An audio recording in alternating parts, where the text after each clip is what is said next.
tukiomba sana katika huu mradi ambao umesimamia wa kupima ardhi na makazi, tunaomba hasa sisi wazawa, hebu mtufikirie sana hasa katika swala sisi kupata ile ardhi, kwa sababu tumeona mpango uliokuwa umeanza kwanza ule kuuza vile viwanja, hasa wazawa hawakupata ile fursa vizuri, na hasa katika maeneo yetu haya sisi tunatumia hasa simu zetu hizi kuingia katika hayo mambo mpaka tuone huo mpango mtandao na nini, hatujui hapa.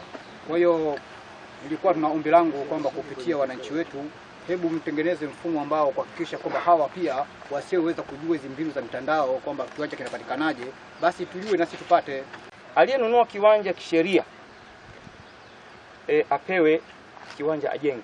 Watu wengine wana mifuko yao ya pesa iko pale mezani. Hivi tutachongewa lini barabara tuonyeshe? Mtu mwingine anakuja na simu yake akasema nimenunua block D, lakini block D kujua kwamba ni hichi hajui, hana utaalamu huo. Hata namna kusoma mawe hajui.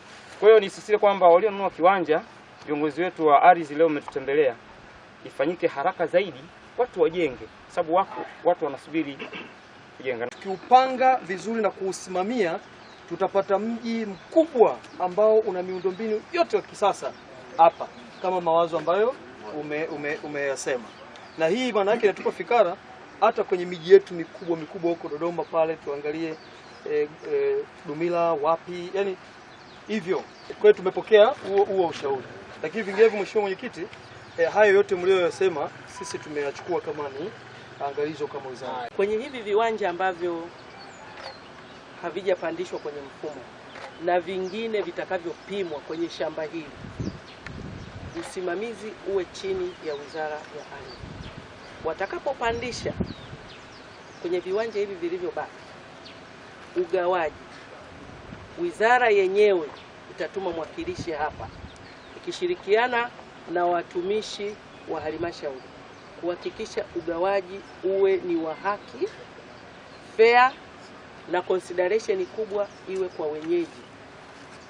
Na hili ninalielekeza kwa sababu kumekuwa na malalamiko makubwa sana kwenye upande wa wenyeji, wananchi.